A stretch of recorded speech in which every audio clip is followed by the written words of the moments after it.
Major funding for KPBS Evening Edition has been made possible in part by Bill Howe Family of Companies, providing San Diego with plumbing, heating, and air restoration, flood and remodeling services for over 40 years. Call 1-800-BILL-HOWE or visit billhowe.com. And by the Conrad Prebys Foundation, Darlene Marcos Shiley, and by the following.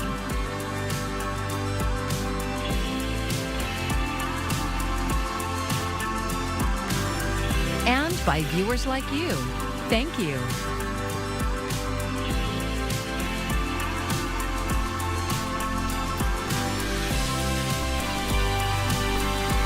If you live in a home built before 1980, the California Earthquake Authority says your home may be vulnerable to collapse in the event of one. Thanks for joining us. I'm Maya Trabulsi. Grant money is now available for some San Diego homeowners to better protect their homes from earthquakes. KPBS reporter Melissa May explains who qualifies for the grant money and how you can apply. 30 years ago, the 6.7 magnitude Northridge earthquake demolished the San Fernando Valley and caused an estimated $20 billion in damage. The Northridge earthquake absolutely drives a lot of what we do in terms of earthquake policy. California Earthquake Authority's Chief Mitigation Officer Janelle Maffei says a lot was learned from that earthquake. We're going after really the most vulnerable type of seismic weakness in houses, and we're utilizing the techniques that we've seen since then work. The retrofitted house really does work. The California Residential Mitigation Program established Earthquake Brace and Bolt, or EBB, to provide grants to help California homeowners pay to retrofit known earthquake weaknesses in single-family houses. Maffei says the EBB was created to go after one particular kind of earthquake weakness in houses that were built with crawl spaces rather than on a slab. What happens in an earthquake is it's like a giant has put a blanket under your house and is kind of trying to pull that blanket out from under your house. Your house wants to stay where it is. And so that house is going to go back and forth and back and forth. And all the weight of that house, if it's not properly anchored, will just take it right off of the foundation. So if it's 2 feet above the foundation, your house is going to come down that 2 feet. We see crawl spaces that are as tall as 4 to 6 feet tall. You can imagine that's a lot of movement, a lot of damage. An EBB seismic retrofit means the foundation is bolted to the frame of the house, and walls called cripple walls in the crawl space under the house are braced with plywood. This helps prevent the house from sliding or even falling off its foundation during an earthquake. The California Earthquake Authority estimates over 1.2 million houses have this vulnerability. Open up that crawl space, take a peek in. You can have a contractor come out and take a look. But it is something that will really go a long way towards protecting your family and your finances. To qualify for the 2024 Earthquake Brace and Bolt, your home must be wood-framed, built before 1980, with a raised foundation. Since 2014, Earthquake Brace and Bolt has provided grants for over 23,000 houses. So we've got a lot of data. We've got data on how much it costs in the areas.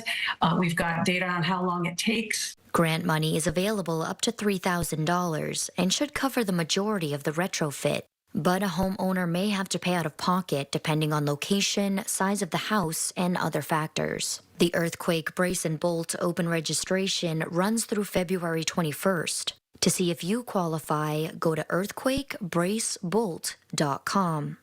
Melissa May, KPBS News. Clouds will stick around for tonight as temperatures drop back into the lower 50s. Now, you want to stick around. There are some changes coming up in the extended that do involve some wet weather, and I'll also let you know if temperatures are going to take a tumble or a jump anytime soon. But indeed, we are in store for quite a few changes coming up. Those details in just a moment. While most of the American political spotlight this week has been on Iowa, New Hampshire, and America's political future, Capitol Hill faces some immediate deadlines, and that includes a partial government shutdown looming at the end of the week. Karen Kafa is in Washington with the latest. If you're asking yourself, didn't we just hear about a government shutdown debate? That is because Congress punted on a full government funding plan back in November and set 2 new deadlines for themselves. Now one of those deadlines is coming up on Friday, and a group of House Republicans could hold things up. Once again, Congress is up against the clock. House Democrats are in lockstep that we need to avoid a government shutdown. The Senate Tuesday pushed forward a short-term spending bill that would extend government funding through two new deadlines on March 1st and March 8th. But it needs to pass the Senate and the House by Friday night to avert a partial government shutdown that would impact priorities including military construction, Veterans Affairs, transportation, housing, and the Energy Department. House Speaker Mike Johnson on Wednesday pushed back against the right flank of his caucus that called the stopgap measure unveiled this weekend surrender. This is an important thing for us because it allows us to fight for our policy changes, our policy riders in those spending bills, and it takes time to do that. Meanwhile, a battle over U.S. southern border security has stalled a separate spending bill that would also include aid to Ukraine, with Democrats critical of the delay. We need to deal with both, but tying them together, as Republicans have done, could result in decades of undermining American leadership around the world. Bipartisan negotiations on the measure, which would also fund aid for Israel and Taiwan, have taken place primarily in the Senate. Some House Republicans signaling a fight ahead. You can't just come to an agreement in the Senate, not include the House, and think that's going to automatically become law. That's not the way the Constitution works. House Speaker Mike Johnson, ahead of a meeting with President Biden and other congressional leaders on Wednesday afternoon, said his top priority for that sit-down would be the border. But Johnson still faces internal pressure from conservative members within his own party who say they'll oppose any bipartisan Senate deal on border security and also that short-term plan to avert a shutdown. In Washington, I'm Karen Kefa. A search continues off the coast of Somalia for two Navy SEALs lost at sea since last Thursday. KPBS military reporter Andrew Dyer has more on what happened and the possible San Diego connection.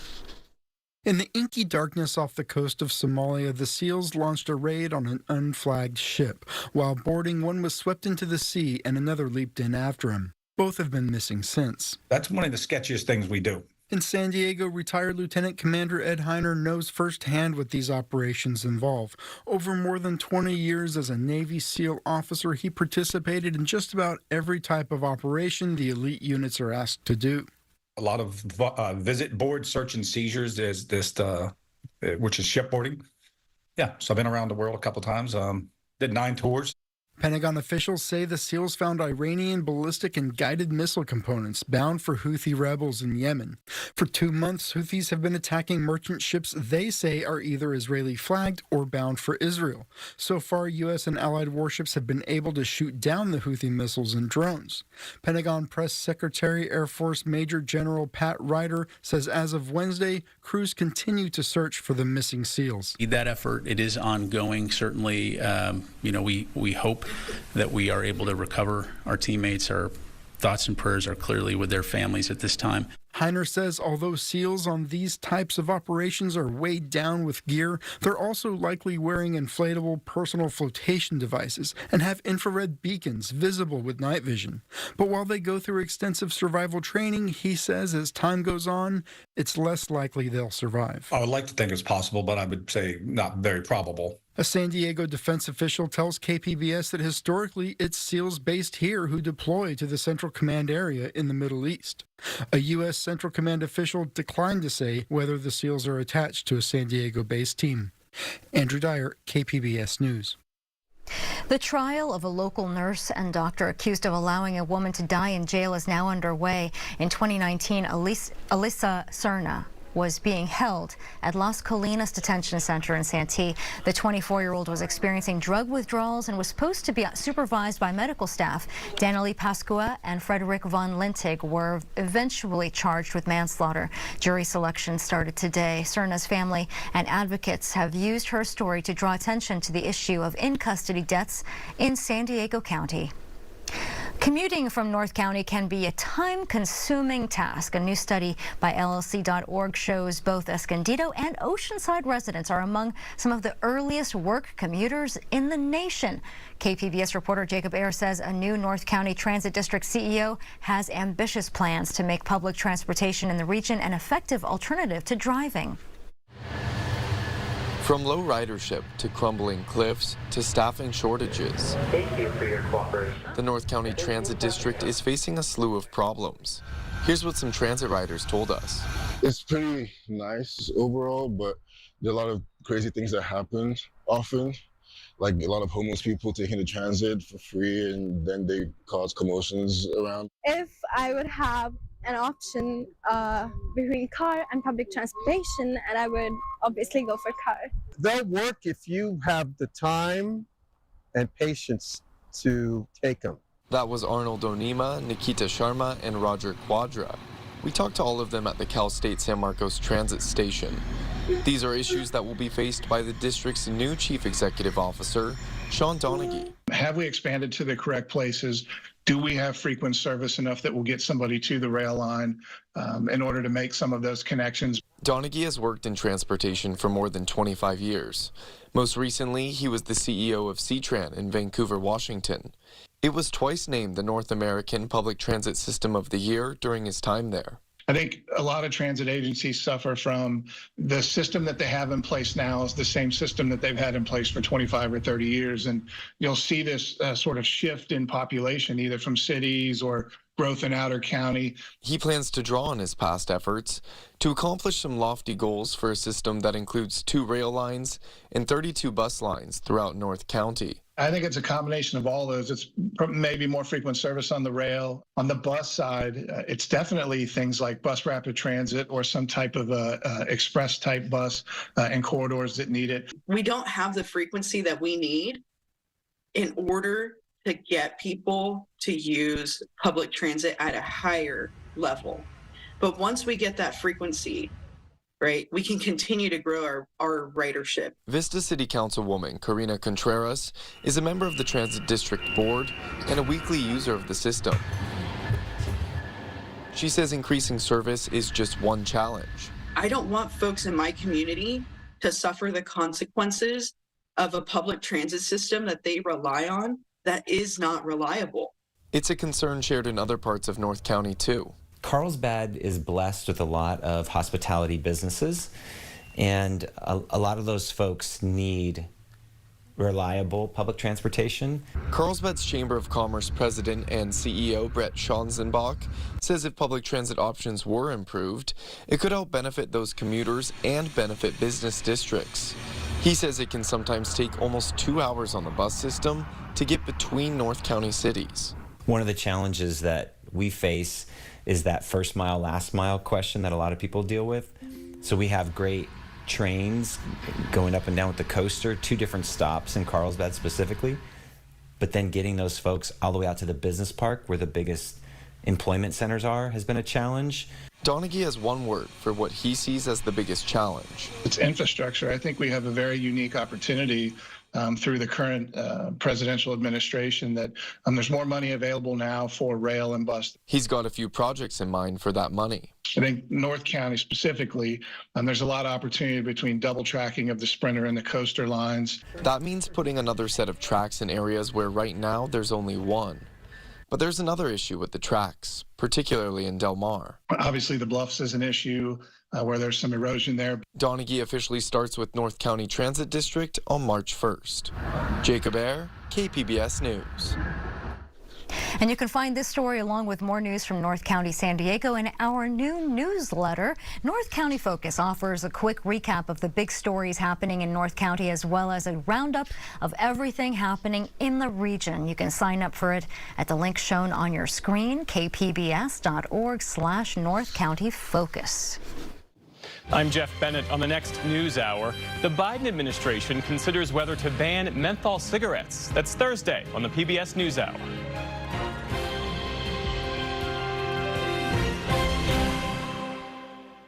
As the Republican presidential candidates move on to the next election stage, they're increasing their attacks on each other. Former President Donald Trump has a commanding lead. Nikki Haley hopes independent voters will offer her a chance to stay in the race past New Hampshire. Gloria Pazmino has the latest. The battle for New Hampshire can be won with the support of independent voters. I think New Hampshire people, they judge things on their own. So securing the support of independents is a central strategy for all 3 Republican candidates left in the race. I am looking for an alternative Republican to run against Joe Biden. I'm leaning toward Nikki Haley. But it will be especially especially important for former South Carolina Governor Nikki Haley, who finished third in the Iowa caucuses and now needs to win New Hampshire if she has any hope of staying in the race. I think that once she does well in New Hampshire, then people are actually going to start looking longer also. They're going to say, stand up and take notice. With 6 days to go, candidates are sharpening their attacks. People behind Nikki Haley are pro-amnesty, they're pro-China, they're pro-open borders. If she wins, Biden wins, and if Biden wins, New Hampshire cannot win. Despite the results, Haley trying to showcase the race as a choice between her and Trump. 70% of Americans have said they don't want to see another Trump-Biden rematch. Her position reflected in her decision to not participate in any more debates unless Trump also participates. The move drew criticism from Republican Governor Ron DeSantis, who is polling behind Haley in New Hampshire. That's just not going to fly. We're supposed to have a debate on with WMUR on Thursday night. I committed to it. In New York, I'm Gloria Pasmino reporting. A terminal at the San Francisco International Airport will soon be renamed in honor of the late U.S. Senator Dian Feinstein. The Airport Commission approved a resolution to rename the terminal the Dian Feinstein International Terminal. She was the longest-serving female senator in history before she died in September. She also served as mayor of San Francisco. And during her time in office, Feinstein helped forge the agreement that led to the airport's first international terminal in 1983. She's also supported new security measures following 9/11. Dozens of protesters rallied at the Moores Cancer Center today in solidarity with a researcher who was laid off by UC San Diego. Suresh Madheshwaran says he will now have to leave the country. A cancer survivor himself, Suresh says he has a passion to help those battling the illness. And without his job, his visa is no longer valid and he will need to find a job by January 30th. Meeting, she told me that she's sending me off without any warnings or prior notice. Just asking 2 month extension time period in order to secure position somewhere else.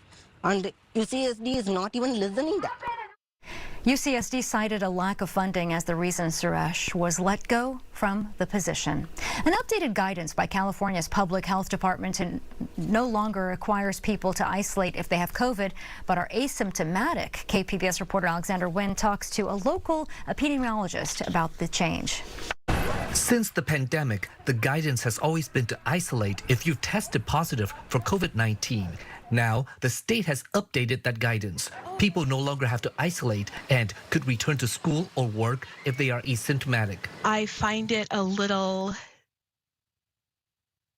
frustrating. Rebecca Fielding-Miller is an epidemiologist at UC San Diego. She says while COVID cases are no longer overwhelming the healthcare system, COVID is still a very infectious disease. I think one thing that's really important to remember about this virus is it has a really impressive ability to mutate. And so we've seen that people can get infected over and over and over again. Fielding-Miller says vaccination rates are also low, especially among children. Only about 5% of children under 12 years old have the latest booster, she says. Despite that, some school districts are starting to adopt the state's guidance. In an email to parents, San Diego Unified School District, the largest in the county, says starting Tuesday, people who have tested positive but do not have symptoms may stay at school or work, and that students and staff do not need to stay home for 5 days or longer if they are feeling better and have been fever-free for 24 hours. Fielding-Miller says while children don't get as sick from the virus, the same can't be said for their parents and grandparents. What does this mean for kids who might be vulnerable themselves? What does this mean for kids who live with family members who are vulnerable? Does this make schools a less accessible and a less welcoming space? The new guidance does not affect healthcare workers, especially those in hospital settings. They're still expected to stay home for at least 5 days or until they have a negative COVID test. Unlike the state, the CDC still recommends that people isolate for 5 days after testing positive for COVID, regardless of symptoms. According to the CDC, the first 5 days are the most infectious period. Fielding-Miller says people should follow that advice and mask up, considering the uptick in COVID hospitalization and cases in San Diego. Alexander Nguyen, KPBS News.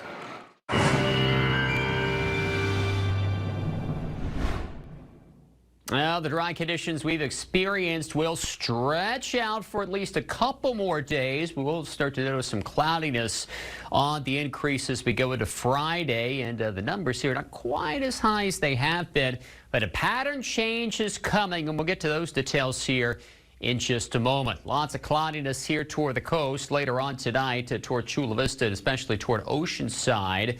Notice some of the numbers here are again not dropping down all that low. Down to 52, Mount Laguna 39, Borrego Springs at 43. Here's a look at future radar and satellite. You can see how the clouds just kind of hug the coast as we go right through the mid-morning, even some of the interior valleys for a time into the afternoon. But precipitation and cloudiness were made off to the north. So again, relatively mild here in the short term, but we're going to talk about some changes with regards to temperatures as we work our way down the road here too. But to notice, at least for now, we're not looking at storminess, and we'll talk about the numbers here into the 60s. Oceanside 68, Borrego Springs is 71. So yes, in the short term, we are going to see the numbers go up a little bit.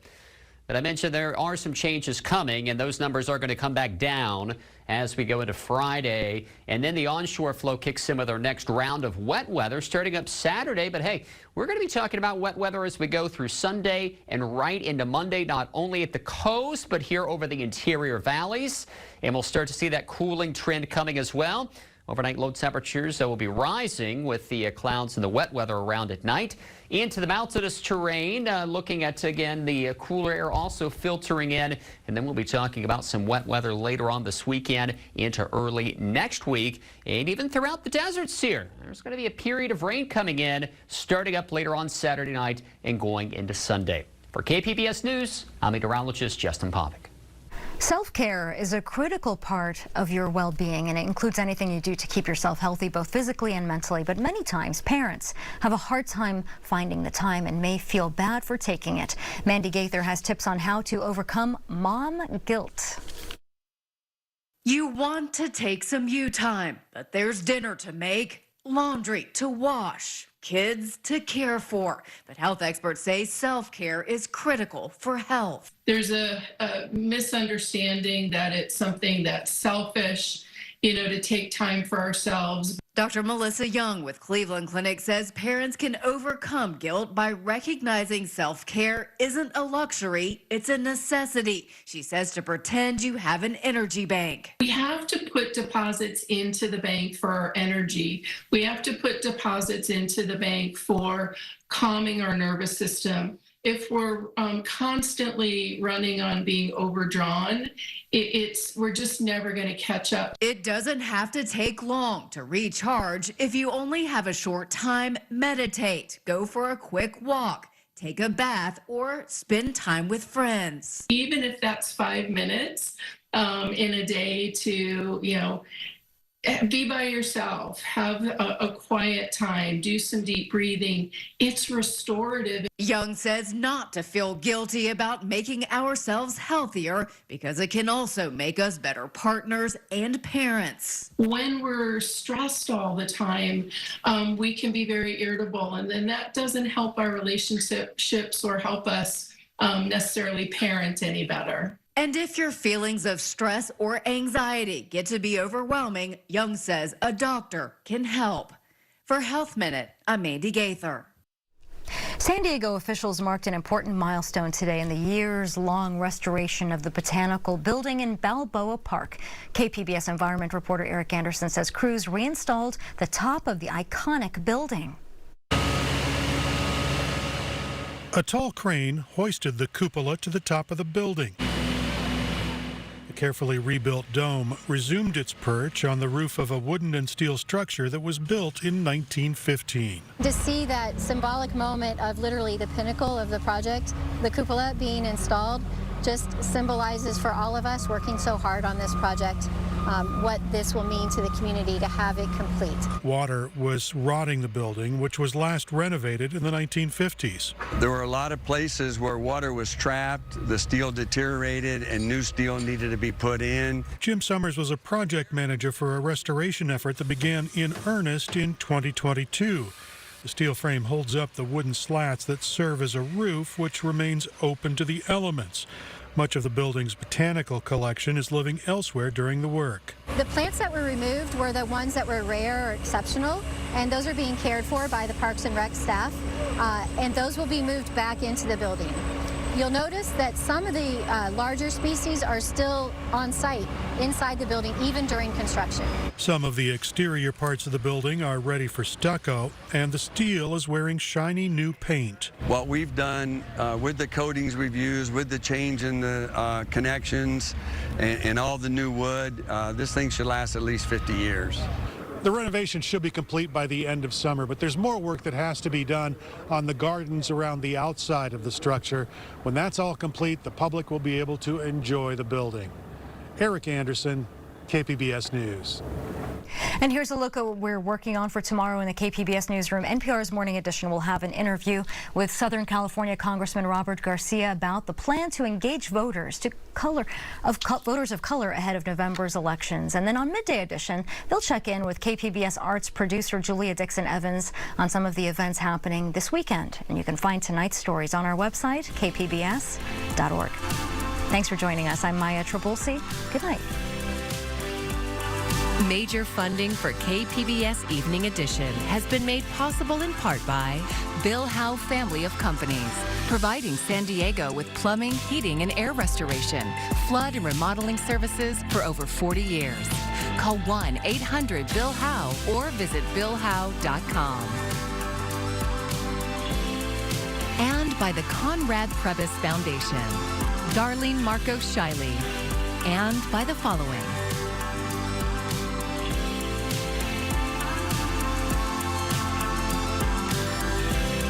And by viewers like you. Thank you.